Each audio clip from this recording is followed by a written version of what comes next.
इस हालात में कांग्रेस पहुंच गई कि जो हालात मध्य प्रदेश में, गुजरात में इस तरह के जहां बीजेपी का गढ़ बेहद मजबूत हो चुका है, वैसे हालात अब उत्तराखंड में बनते हुए दिखाई दे रहे हैं। क्योंकि नगर निकाय चुनाव में भी प्रदेश अध्यक्ष करण मारा से लेकर के तमाम दिग्गज नेताओं ने बहुत बड़े बड़े दावे किए थे, लेकिन एक भी नगर निगम कांग्रेस नहीं जीत पाई थी। और अब ये सवाल उठ रहा है कि जिला पंचायत में क्या कांग्रेस मजबूत उपस्थिति दर्ज करा पाएगी, खासतौर पर वो दिग्गज नेता, चाहे फिर वो करण मारा हो, हरीश रावत हो, प्रीतम सिंह हो। प्रीतम सिंह के बेटे तो खुद चुनाव लड़ रहे हैं। उसके अलावा चाहे गणेश गोदियाल हो, यशपाल आर्य हो, या फिर दूसरे दिग्गज नेता हो, क्या वो अपने अपने क्षेत्रों में, प्रभाव वाले क्षेत्रों में, अपने विधानसभा क्षेत्रों में कांग्रेस के जो समर्थित चेहरे हैं, कांग्रेस के जो चेहरे हैं, उनको, या जो उनके खुद के अपने चेहरे हैं, उनको मजबूती दिला पाएंगे? क्या वो साबित कर पाएंगे कि उनकी जमीन बची हुई है? क्योंकि जिस अंदाज में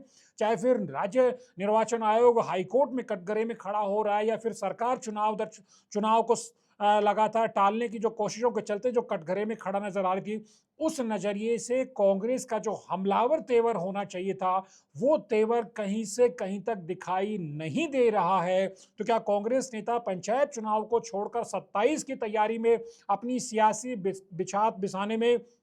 लगे हुए हैं, या फिर जिस अंदाज में एक धड़ा चाहता है कि करण मारा को प्रदेश अध्यक्ष पद से हटाया जाए और 2027 के नजरिए से कोई दूसरा चेहरा मैदान में लाया जाए, कांग्रेस की कमान उनको सौंपी जाए, इस वजह से कांग्रेस के भीतर यूनिटी या कांग्रेस के भीतर उस अंदाज में ताकत नजर नहीं आ रही कि वो पंचायत चुनाव में पूरे दमखम से लड़ती हुई दिखाई देती?